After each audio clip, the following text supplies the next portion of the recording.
Ekiku One Piece Player, bonjour et bienvenue sur YouCard Game. Merci d'être présent avec moi pour un nouveau deck profil. Et aujourd'hui, on va vous parler du Iso OP04. Iso OP04, c'est un deck qui est fun à jouer, mais que je déconseille pour les gros tournois si vous voulez performer. Vous allez vous amuser avec, mais il a des limites et on le sent très rapidement. Mais je vous le présente pour si vous venez à l'affronter ou si vous voulez le tester à jouer pour voir ce que ça donne, pour que vous puissiez avoir votre propre idée du deck. Donc c'est un deck 5000 de puissance, 4 PV, de couleur, le classique. Il va être un peu plus une sorte de contrôle défensif. Donc pour l'effet, on lui équipe un don, puis pendant son tour, tous les personnages adverses gagnent -1. Ce qui est vraiment pas mal quand on veut jouer des cartes qui permettent de KO ou gérer deux personnages en même temps. Donc deux personnages d'un coup. Puis son deuxième effet, c'est qu'à la fin du tour, on peut payer 1, puis on prend un de nos personnages qui a un coût de 5 ou moins, et on le rend actif. C'est pas mal quand on attaque avec un bloqueur, pour qu'il puisse revenir en position donc de blocage, donc pouvoir bloquer une attaque ennemie. Pour la DL, c'était une DL1 assez classique pour ce type de deck. Donc il y a des cartes que, comme des sabots et tout, que moi j'ai pas dans le deck, mais qui peuvent largement être joués, qui sont largement bons. Donc, on va commencer avec deux Krieg OP03. Krieg OP03, c'est une carte 6-7000 de puissance, no counter, qui a un effet on play. On peut trash une carte de sa main, puis on peut KO deux personnages res qui coûtent 4 ou moins. On peut lui équiper un don, puis il gagne la double attaque, ce qui est très bien, on va dire, quand on veut devenir agressé, en lui donnant un don, il tape à 8000, donc 8000, c'est soit ça passe, et l'adversaire perd 2 PV, soit c'est bloqué, soit c'est counter avec au minimum 2 counters de 1000. Ensuite, on joue 4 Rocinante OP05. Celle-là, vous la connaissez, elle est jouée dans quasiment tous les decks verts, c'est 2000, counter 1000. Bloqueur, puis pendant le tour adverse, si un de nos personnages reste doit être KO, à la place, on peut trash ce personnage-là pour pouvoir le protéger. Donc très bonne défense. On continue avec 3 Ryuma OP06. Ryuma OP06, c'est une 4 6000, no counter. Quand il arrive en jeu ou quand il a été mis KO, on peut KO un personnage adverse qui coûte 4 ou moins et qui est reste. Donc si on veut nous le KO, on peut parfois KO le personnage qui l'a mis KO. Donc très bonne carte également en vert. Ensuite on joue en x3, donc le Iso OP10. Iso OP10 c'est une 5-6000, counter 1000. Quand il arrive en jeu, si notre leader est le type Navy, on peut choisir deux personnages adverses qui coûtent 5 ou moins et on peut donc les rest. Donc c'est très bien en late game pour pouvoir rester deux bloqueurs et essayer de faire un finish him. Ou alors mettre deux persos rest et essayer de les attaquer pour pouvoir les KO avec nos personnages. Ensuite, on joue 4 Smoker OP10. Smoker OP10, très bonne carte, 5-7000 no counter. Banish, donc si l'adversaire prend le dégât et ne le bloque pas ou ne le counter pas, son PV va directement dans la trash, ça évite les triggers, surtout contre un front jaune. Et il a un effet qui activate main, on peut set un de nos don rest et les rendre actifs. Par contre, si on fait cela, on ne peut plus rendre de don actif par un effet de personnage. C'est extrêmement pratique pour pouvoir à la fin faire l'effet du leader. Et pas se dire on joue sur 8 dons. Tashigi, donc OP10, 3 à 4000 counter 2000. Si un de nos personnages verts doit être remove par un effet, à la place on reste ce personnage là. Donc très bonne carte pour protéger nos persos raids, nos persos verts. Et en plus c'est un counter 2000, donc très bonne défense. Ensuite, en x4, le Shanks ST16. Shanks ST16, c'est 9-11 000 no counter. Quand on arrive en jeu, on peut KO un personnage adverse qui est reste. Ce qui est très bien pour KO les gros personnages adverses et pouvoir mettre une présence board assez conséquente. Ensuite, T-Bulge 5-5000, counter 2000, principalement utilisé pour le counter 2000, Mais un effet qui peut être sympathique au cas où, c'est quand on arrive en jeu, on peut KO un personnage adverse qui coûte 2 ou moins. Une utilisation pour les petits personnages, 3 avec le leader. Tsuru, pareil, principalement utilisé pour le counter de 1000, mais au cas où elle est présente. 1-0 counter de 1000. Quand tu arrives en jeu, un des personnages adverses gagne -2 jusqu'à la fin du tour. Très bonne carte, c'est très bon staple noir, utilisé dans énormément de decks. La Ina OP02. Donc c'est un bon bloqueur qui fonctionne très bien avec ce leader là. 5-6000 counter 1000, bloqueur. Quand il bloque, on peut choisir un des personnages adverses qui a un coût de 6 ou moins et ce personnage ne peut pas attaquer jusqu'à la fin du tour. Donc c'est une très bonne carte qui permet quand même de pouvoir bloquer jusqu'à 2 attaques par tour. Donc 2 attaques par tour, c'est énorme face aux decks agressifs qui vont faire souvent des attaques à 5-6000 mais qui vont enchaîner des attaques. Bloquer 2 attaques, ça peut sauver la game. On continue avec 2 Borsalino OP02, 4-5000 counter 1000. Pendant le tour adverse, ce personnage gagne plus 1000 de puissance et ne peut pas être KO par effet. Ce qui est très fort face à certains decks qui vont pas pouvoir le KO et donc il va toujours pouvoir bloquer et n'aura pas cette pression de dire ok je vais perdre mon bloqueur très facilement. Donc très très bonne carte. Ensuite le tierceur classique de Navy, brand new, de OP03, 2, 3000, counter 1000. Quand on arrive en jeu, on garde les 3 cartes du bibliothèque, on peut révéler une carte avec le type Navy, la mettre dans sa main et mettre les 2 autres dans la trash.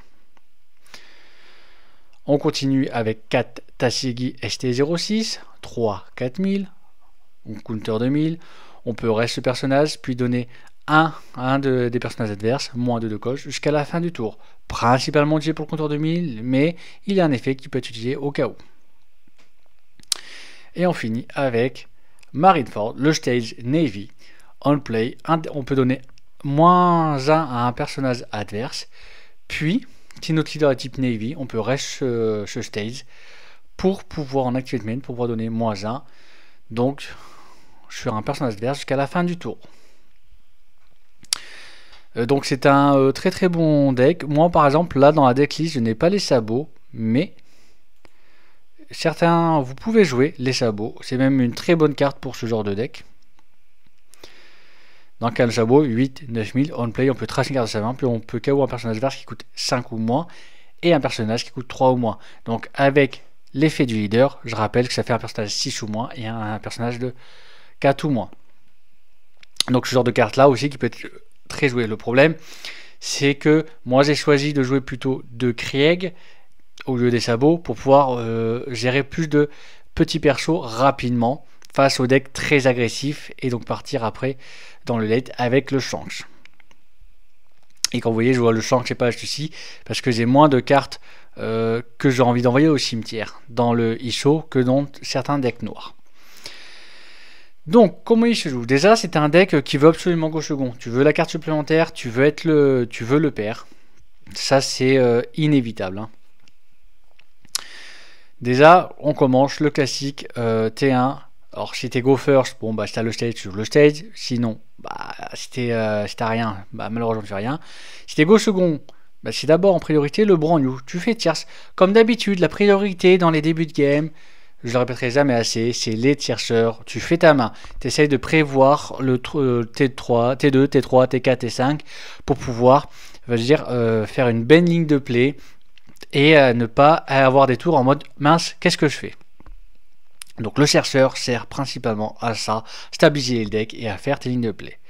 Si tu l'as pas, bon mais évidemment le stage. Hein. Le stage, dès que tu peux le jouer, que tu as un moment de timing pour jouer, tu le joues. Histoire d'avoir au moins un -1 perma en plus de l'effet leader. Ce qui fait des -2 perma pour pouvoir gérer les persos adverses.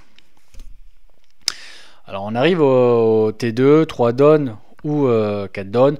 3 donnes, bah il n'y a pas grand chose à faire. À part rejoindre un brand new ou jouer un brand new, un Rosinante ou un stage, faire une attaque, ça va dépendre de la situation. T'as 3 donnes, t'as un le Rosinante, tu peux le jouer dès le début, hein, même si t'as pas brand new, mais que t'as 2 donnes, tu peux jouer Rosinante histoire de prévoir justement une attaque, prévoir une bonne défense.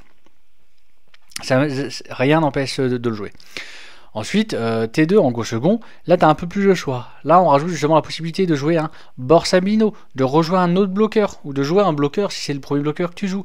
Et un bloqueur qui, face à certains decks comme noir et jaune, ils vont en chier à le KO. Alors en sachant que les triggers fonctionnent, hein. Si tu tapes un PV adverse, donc ce sera pendant ton tour, donc il pourra être KO. Mais il ne pourra pas faire d'effet pendant son tour pour le KO. Donc très très bonne défense. Ou alors là tu peux commencer à jouer des Ryuma s'il a commencé à poser un body à 2 qui est casse-couille et qu'il a utilisé l'effet pour reste. Même si je déconseille fortement Ryuma, je conseille de le garder pour après pour gérer vraiment les body 4, 5 et tout. Ensuite on arrive au T3, 5 donnes, 6 donnes. Alors là il y a plusieurs solutions. Soit il a commencé à poser des body, un body 3, 4 qui commence à attaquer et qui a attaqué avec le rush où tu peux poser un Ryuma, donc un Ryuma, clairement. Soit Sidon, il a posé, je sais pas moi, c'est un deck qui peut flood le board et il a posé 2 body, il attaque avec 2 body, ce qui est possible. Il y a des decks, voilà, et là tu peux jouer un Krieg à Sidon si t'as en go second. Soit tu vas jouer. On va dire, il n'a pas été très agressif et tu n'as pas besoin de gérer maintenant. Tu peux essayer de faire des attaques pour gérer ses cartes en main en attaquant le personnage, essayer de lui enlever des ressources, puis après les PV. Attaquer les PV ou attaquer les PV parce que le personnage en jeu, tu n'as pas de gros problèmes avec. Et là, tu prévois le coup avec une Tashigi. Ça va vraiment dépendre de ce que tu as envie. Mais tu peux aussi clairement commencer à prévoir une défense avec Ina, en sachant qu'avec les effets liner, les Ina, tu vas pouvoir après les re-untap. En sachant que si au tour d'avant, tu étais en go second, tu as Sidon, et donc à tour d'avant, tu as joué Borsalino, tu peux faire attaque Borsalino, attaque leader, poser pour 5 Ina, fin de tour, effet du leader. Tu mets ton Borsalino actif et tu as un bloqueur pour le tour d'après. Et en plus d'avoir ton bloqueur pour le tour d'après, il ne pourra pas essayer de l'attaquer. Vraiment, il faut penser que tu peux faire ça. On passe ensuite au 7 ou 8 donnes. 7 ou 8 donnes. Là, tu vas commencer à plutôt jouer des Krieg ou des Ryuma. Donc vous avez bien vu jusqu'au 5-6 donnes. Tu vas vraiment faire ta main, chercher ta main, te défendre, et tu vas plutôt jouer des Borsalino, des Ina, des Smokers. En fait, tu prévois pour le late game. Là où 7 ou 8 donnes, tu vas plutôt commencer à jouer donc des Isho pour pouvoir rester 2 personnages adverses, qu'il apparaissent pour pouvoir essayer de les KO. Surtout si tu affrontes par exemple Bello Betty, ce genre de deck là qui va jouer des cartes très embêtantes, qui va pas attaquer avec, qui va prévoir pour le tour d'après. Tu vas les restes pour essayer de les attaquer avec les personnages que tu as en jeu. Si tu es à go second, tu as peut-être un Borsalino encore en jeu, une Ina, leader, et là tu commences à attaquer. Ou alors il a des personnages où il a attaqué avec, et là tu vas jouer le Krieg, tu vas tracer une carte de ta main, mais tu vas KO 2 personnages adverses. Et le tour d'après, tu as une double attaque qui peut faire extrêmement mal à l'adversaire. Et là tu commences à essayer de gérer justement les cartes début de game, et toi tu commences à mettre une présence board. Donc tu gères l'agressivité adverse s'il en a eu, ou juste le peu de cartes on va dire qui va t'embêter, et toi tu vas commencer à mettre une bonne grosse présence board pour lui faire comprendre que t'es pas là pour rigoler, t'es là pour taper, et t'es là pour faire comprendre que tu vas essayer de dominer la game. Donc ça c'est pour les 7 et 8 donnes. Si vraiment tu peux pas, pareil, tu te continues en mode de défense où tu mets un Smoker si tu l'as pas mis. Il faut savoir que Smoker c'est très très bon parce que grâce à son effet, tu peux vraiment jouer sur le fait sur les 7 ou 8 donnes. Et comme ça, avant de faire ta fin du tour, tu fais l'effet Smoker pour gagner ton don. Et en gagnant ton don, tu pourras faire le ISO pour reset actif un perso. Alors tu reset actif soit un bloqueur pour pouvoir te défendre, soit tu reset actif un Smoker par exemple, afin de faire en sorte que le Smoker ne puisse pas se faire attaquer. Et ne peut pas se faire attaquer. Et alors là, si par exemple tu as déjà joué un Smoker, tu as déjà joué des personnages un Smoker, ou tu as déjà joué un Krieg pour X ou Y raison, suivant une session, on t'a forcé à jouer un Krieg, n'hésite pas à ce tour-là, surtout si t'es go second, et je répète, c'est pour ça que le go second est meilleur, de jouer un Tashigi, et il te reste 5 donnes. 5 donnes, tu peux rejouer une Ina. Tu peux à la rigueur rejouer un Smoker. T'as vraiment beaucoup de choses à faire. Et à 8 donnes, tu peux vraiment jouer Smoker Tasigi. Avec Tasigi, tu protèges ton Smoker, tu fais effet Smoker pour avoir ton don, pour l'effet leader à la fin du tour, si t'as déjà mis un Borsalino ou une Ina. Donc vraiment, faut vraiment abuser de cet effet leader. Faut vraiment pas hésiter à abuser de cet effet leader, hein. Et après, tu arrives aux 9 Elidon. Et les 9 Elidon, là, tu vas commencer. Alors, soit l'adversaire n'a pas commencé à mettre de gros tons et tu peux te permettre d'être passif et de ne pas jouer ton Shanks parce que ça fait mal de jouer un Shanks sur un petit perso à 9000. Par exemple, tu affrontes un Luffy Purple, il a forcément un gros ton. Ou alors, tu as des persos, il a déjà posé un perso qui reste à 7 donnes, 8 donnes. Ça a commencé à être gros et là, tu peux commencer à jouer ton Shanks et à causer ton gros papa. S'il n'a pas fait ça, va pas poser un Shanks pour KO un 4 ou moins. C'est embêtant. Va plutôt poser un Ryuma ou un Craig. Et encore, Craig, c'est vraiment s'il y a plusieurs persos. S'il n'y a qu'un seul perso, tu poses pas le Craig. Tu poses vraiment le Ryuma. Clairement. Mais à partir de là, tu vois, tu vas enchaîner quand même le gros ton, le gros Shanks. Et t'hésites pas à attaquer avec Shanks. À Shanks, avant d'attaquer les PV, t'hésites pas avec lui à attaquer les personnages adverses une fois qu'il est en jeu, pour pouvoir gérer les bodies. Et après, tu attaques les PV avec des petites frappes sans aucun problème. Et à chaque tour, tu peux garder un don. Ou alors, si tu gardes pas un don, tu fais en sorte que tu as un smoker. Donc, pour pouvoir reset actif un personnage de 5 ou moins. Donc, soit le smoker pour pouvoir qui ne se fasse pas gérer, surtout si en plus tu as ta Shigi, donc au moins tu es quasiment sûr à 300% que Smoker ne sera jamais géré, c'est comme ça. Et le Smoker, pareil, vu qu'il a le banish, lui par contre va attaquer principalement le PV adverse, parce que soit il se défend et il y a 99% de chance qu'il va se défendre sur une attaque, même juste à 7000, soit il se défend pas et à chaque fois qu'il va perdre un PV, c'est dans la trace, donc c'est une ressource en moins. Donc faut vraiment pas hésiter. Ou soit tu recèdes actif un Borsalino pour une défense ou une Ina qui va permettre face à des decks agressifs à bloquer 2 attaques. C'est pareil, et n'hésite toujours pas, hein, le stage, dans la 1, joue le stage. En tout cas, parce que le -1 peut te sauver. Faut savoir que si tu fais par exemple pour le Krieg, tu mets sur un down sur le Isho et là tu KO 2 persos à 5. T'as un Marineford, tu KO un perso à 6 et un perso à 5. Tu joues une autre Marineford, tu KO 2 persos à 6 et un perso à 7. Donc avec Craig, qui est une 6-7000. Alors si tu joues par exemple le Sabot, lui tu KO un 5 ou un 5 et un 5 et un 3. Avec le l'effet leader, un 6 et un 4. Si tu as une Marineford en jeu, tu KO un 7 et un 4. Si tu en joues un, tu peux KO un 7, même un 9 et un 4. Hein. Voilà. Donc faut pas hésiter. Après, tu peux jouer, si tu joues les sabots hein, à la place, tu peux jouer genre 2 Craig et tu joues 2 sabots que tu remplaces par exemple contre un Ryuma et un Shanks. Mais il faut éviter de trop jouer de ce genre de cartes parce que tu défausses une carte dans la main et si tu commences à en avoir trop, ça peut faire très très mal. Après, ça va dépendre de ta façon de jouer et comment toi tu aimes le jouer.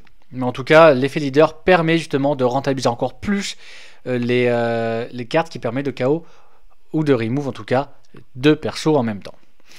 En tout cas, merci de m'avoir regardé. J'espère que ça vous a plu. N'hésitez pas à commenter pour savoir si vous avez joué ISO, si vous voulez jouer ISO. Oui, pourquoi, si vous avez une DL différente, une façon de jouer différente, si vous aimez l'affronter ou pas. N'hésitez pas, donnez-moi votre avis. Je vous remercie fortement de m'avoir regardé et je vous souhaite une agréable journée.